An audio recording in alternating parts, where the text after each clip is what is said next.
بخاری مسلم میں آتا ہے کہ آپ علیہ السلام پیٹھ کے پیچھے بھی دیکھ لیتے تھے. آپ نے فرمایا, بخاری مسلم کے الفاظ ہیں کہ اپنی صفیں سیدھی رکھا کرو اور نماز خشوع خضوع سے پڑھا کرو. اللہ کی قسم میں اپنے پیٹھ کے پیچھے سے بھی تمہیں دیکھ رہا ہوتا ہوں. یعنی حضور علیہ السلام کو پیچھے بھی نظر آتا تھا آنکھ کے بغیر. یہ معجزہ ہے. یہ اللہ نے آپ کی اسپیشل پروٹیکشن کی ہوئی تھی. آپ پہ وہ پیچھے سے بھی حملہ نہیں کر سکتا تھا. آپ ہر طرف 360 ڈگری کا آپ کو ویژن ہر وقت نظر آتا تھا. یہ آپ کا معجزہ تھا. آپ کے بال مبارک جو آپ سے ٹوٹ کے الگ ہو چکے ہیں, ان کی برکات بھی آپ سنیں. صحیح بخاری میں آتا ہے کہ ام سلمہ نے حضور کے چند بال نکالے ایک ڈبیا میں سے. صحابہ ملاقات کے لیے گئے ام المومنین سے. ان کا یہ حضور کے بال ہیں, اور جب بھی کوئی بیمار ہوتا ہے تو محلے میں سے مجھے پانی کا برتن بھیج دیتا ہے, ہم اس میں گھول کے دیتے ہیں, شفا ہو جاتی ہے حضور کی وفات کے بعد. صحیح مسلم میں ہے کہ سروانی تیالسی جبہ اسما ابن بنت ابی بکر نے حضرت عائشہ کی بڑی بہن نے نکالا اور کہا یہ رسول اللہ کا کرتا ہے جس کے اوپر یہاں پہ گوٹ بھی لگی ہوئی تھی, کالے کلر کا تھا. بائی چانس آج میں نے بھی کالا کپڑے پہنے, یہ سنت ہے.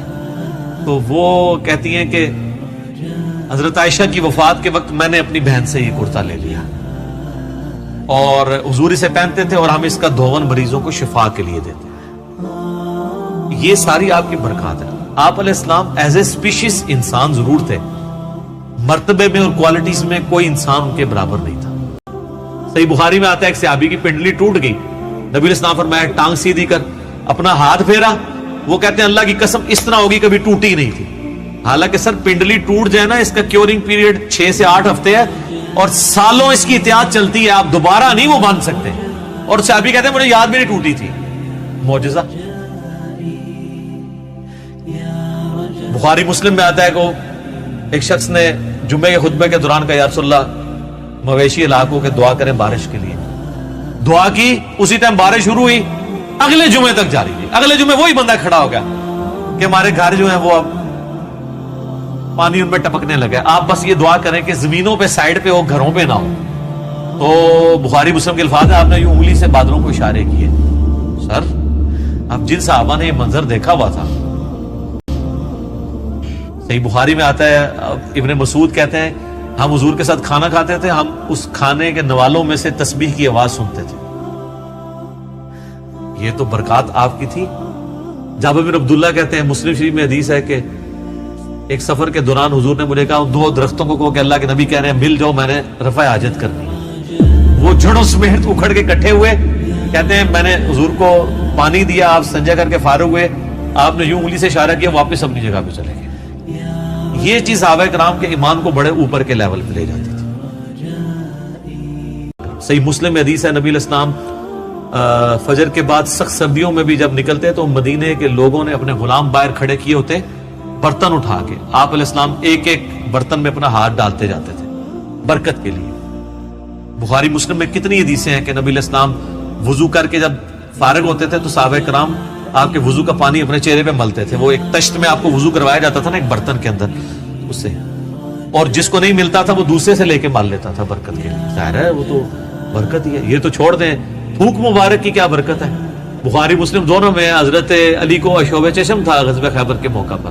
حضور نے جب بلایا ہے تو ان کی تو آنکھیں بھی نہیں کھل رہی تھی. آپ نے مبارک لعاب لگایا تو شفا ہوگی. اشوب چشم ایک وائرل ڈیزیز ہے سر, میں اس کو بھگت رہا ہوں. 2016 میں بھی تھی, آج 2020 ہو گئے, میری آنکھیں دوبارہ ریکور نہیں اس طرح ہو سکی. اس طرح بخاری مسلم میں کئی حدیث ہیں کہ آپ نے اپنا نواب دان کسی کنویں میں ڈالا ہے, پانی اوپر آ گیا. کھانے میں ڈالا ہے, کھانا 10 بندوں کا تھا, 300 بندوں نے کھا لیا ہے, اور اترے گا اتنا ہے, کام ہی نہیں ہو رہا. بھوک مبارک کی برکت, ہاتھ مبارک کی برکت. بخاری مسلم میں آتا ہے کہ صلح حدیبیہ کے موقع پر سارے لوگوں سے پانی تھوڑا تھوڑا جمع کر کے ایک کٹورا جمع ہوا. نبی علیہ السلام نے اپنا ہاتھ اس میں رکھا, اس میں سے پانی کے چشمے نکلے. 1500 صحابہ نے, جابر بن عبداللہ کہتے ہیں, وضو کیا, پانی پیا, جانوروں کو پلا لیا اور اپنے مشکیزیں بھی بھر لی. تو تابعی کہتے ہیں کہ وہ پانی کتنا تھا. انہوں نے کہا وہ دیکھنے کو تو ایک کٹورا تھا, لیکن حضور کی انگلیوں سے جو چشمے نکل رہے تھے نا, وہ پانی اتنا زیادہ تھا کہ 1 لاکھ بھی ہم ہوتے نا, وہ پانی 1 لاکھ کو بھی کفایت کرتا تھا.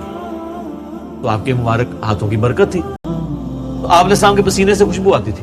بخاری مسلم دونوں میں حدیث ہے کہ ام سلیم کہتی ہیں کہ نبی علیہ السلام ایک دفعہ سوئے ہوئے تھے تو آپ کو سوتی ہوئی حالت میں بہت پسینہ آتا تھا. تو ایک کھلے برتن کے وہ لے کے آئیں, ایک کھلا برتن, اور نبی اسلام کے مبارک پسینے کو انہوں نے جمع کیا. حضور کی آنکھ کھل گئی, آپ فرمائے یہ کیا؟ ان کا جی اس طرح آپ کا پسینہ انتہائی خوشبودار ہے, ہم اس کو خوشبو کے طور پہ اپنی خوشبو میں ملا کے استعمال کرتے ہیں, اپنی خوشبو میں بھی خوشبو کرنے کے لیے. اور مسلم شریف کی ایک حدیث میں ہے کہ ایک عورت آئی کہ میری بچی کی شادی ہے تو میں آپ کا پسینہ لینے کے لیے آئی, ٹھیک ہے, خوشبو کے طور پہ. اچھا, وہ بخاری مسلم کی اس حدیث میں ام سلیم نے جب یہ جواب دیا تو حضور نے فرمایا تم نے اچھا کام کیا, یعنی آپ نے اس کی تعریف کی. پسینہ مبارک, آپ کی تو ہر چیز ہی جناب کمال ہے.